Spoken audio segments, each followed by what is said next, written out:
கர்த்தருக்குள் பிரியமானவர்களே, ஆண்டவராய் இயேசுவின் புண்ணிய நாமத்தினாலே உங்களை வாழ்த்தி வரவேற்கின்றேன்.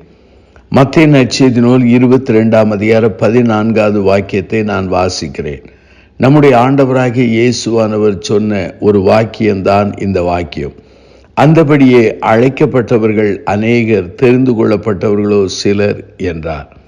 அருமையானவர்களே, இந்த வசனத்திலே அநேகர் என்கிற வார்த்தை மிக முக்கியமானது.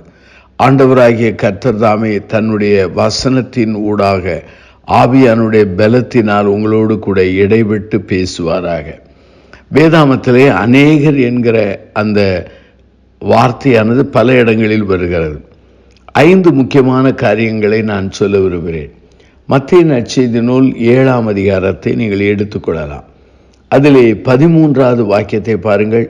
இடுக்கமான வாசல் வழியாய் உட்பிரவேசியுங்கள், கேட்டுக்கு போகிற வாசல் விரிவும் வழி விசாலமாய் இருக்கிறது, அதன் வழியாய் பிரவேசிக்கிறவர்கள் அநேகர்.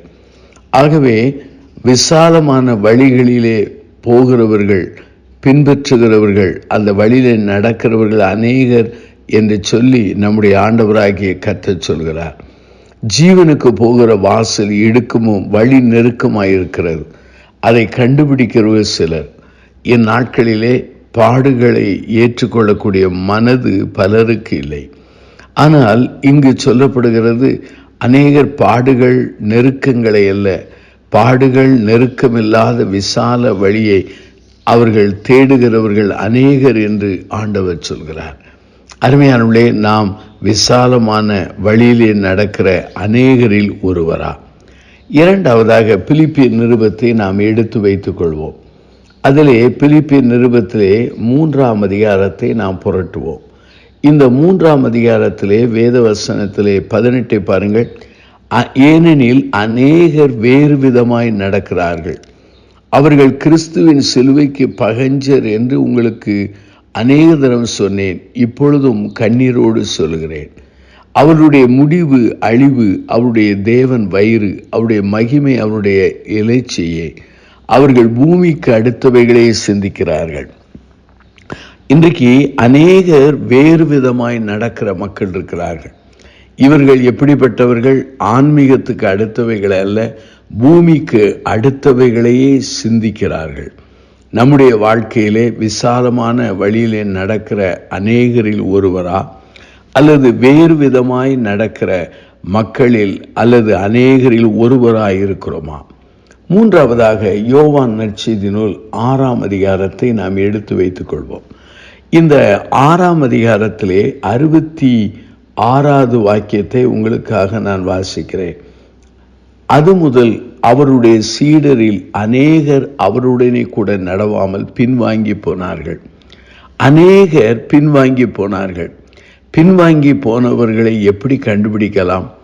முன்னேறுகிறதிலே, ஆன்மீகத்திலே முன்னேறுவதிலே உங்களுடைய வாழ்க்கையில் அப்படி நின்று போய் விடுவீர்கள் என்றால் நீங்கள் பின்வாங்கி போன மக்களாக காணப்படுகிறீர்கள். விசாலமான வழியிலே நடக்கிற அநேகரா, வேறு விதமாக நடக்கிற அநேகரா, அல்லது ஆன்மீக வாழ்க்கையிலே பின்வாங்கி போன அநேகரில் நீங்கள் ஒருவரா? ஒரு காலத்தில் கண்ணீரோடு ஜெபித்தோம், இன்றைக்கு கண்ணீரே இல்லை. ஒரு காலத்தில் வேத வசனத்தை வாசிப்பதிலே ஆர்வம் ஆவல் இருந்தது. ஒரு காலத்திலே தேவ சித்தத்தை செய்வதிலே முதலிடம் கொடுத்தோம். ஒரு காலத்தில் ஆண்டவருடைய ஊழியத்திலும் ஐக்கியத்திலும் உற்சாகமாய் கலந்து கொண்டோம். இவைகள் நம்முடைய வாழ்விலே குறையுமானால் நாமெல்லாம் பின்வாங்கி போனவர்களில் ஒருவராய் காணப்படுகிறோம். 4ஆவதாக மத்தேயு நற்செய்தி நூலை எடுத்து வைத்துக் கொள்வோம். 24ஆம் அதிகாரத்தை நீங்கள் புரட்டுங்கள். அதிலே 10வது வாக்கியத்தை வாசிக்கிறேன். அப்பொழுது அநேகர் இடரல் அடைந்து ஒருவரை ஒருவர் காட்டி கொடுத்து ஒருவரை ஒருவர் பகைப்பார்கள்.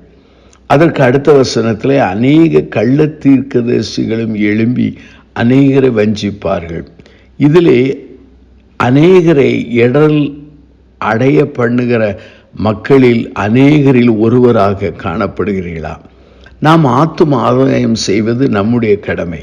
இன்றைக்கு அநேகர் தங்கள் வாழ்க்கையினாலே, போதனையினாலே, தங்கள் அணுகுமுறையினாலே பலர் ஆண்டவரை ஏற்றுக்கொள்வதற்கு இடரலாய் காணப்படுகிறார்கள். அப்படிப்பட்ட மக்களாய் நாம் இருக்கிறோமா? கடைசியாக மத்தேயு 7ஆம் அதிகாரத்தை எடுத்து வைத்துக் கொள்ளுங்கள். இந்த 7ஆம் அதிகாரத்தில் 22 நான் உங்களுக்காக வாசிக்கிறேன். 7ஆம் அதிகாரம் 22.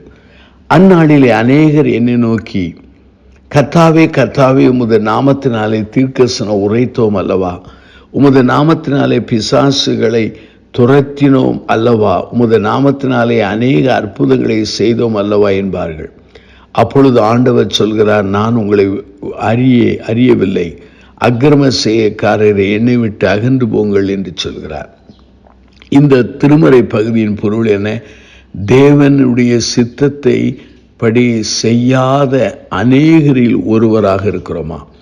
இன்றைக்கு அநேகர் ஆண்டவரை ஆராதிக்கிறார்கள், திருப்பணி செய்கிறார்கள், ஆனால் தேவ சித்தத்தை பின்னோக்கி தள்ளிவிடுகிறார்கள். ஆகவே 5 குறிப்புகளை சொன்னேன். விசாலமான வழியில் நடக்கிற அநேகரில் ஒருவரா? வேறு விதமாய் நடக்கிற அநேகரில் ஒருவரா? பின்வாங்கி போன மக்களில் அநேகரில் ஒருவராயிருக்கிறோமா? பிறரை இடல் செய்ய அவர்கள் வாழ்ந்து கொண்டிருக்கிற மக்களில் அநேகரில் ஒருவராயிருக்கிறீர்களா? அல்லது தேவ சித்தம் செய்யாதபடி சுய சித்தம் செய்கிற அநேகரில் ஒருவராயிருக்கிறீர்களா? நம்மையே சிந்திப்போம், அர்ப்பணிப்போம், ஜெபம் செய்வோம். அன்பின் ஆண்டவரே, இந்த அநேகரில் நாங்கள் காணப்படாதபடி எங்களை காத்துக்கொள்ள எங்களுக்கு உங்களுடைய ஒத்தாசை தார். இந்த செய்தியை கேட்ட மக்களை ஆசீர்வதியும். இயேசுவின் நாமத்தில் ஜெபிக்கிறோம் பிதாவே.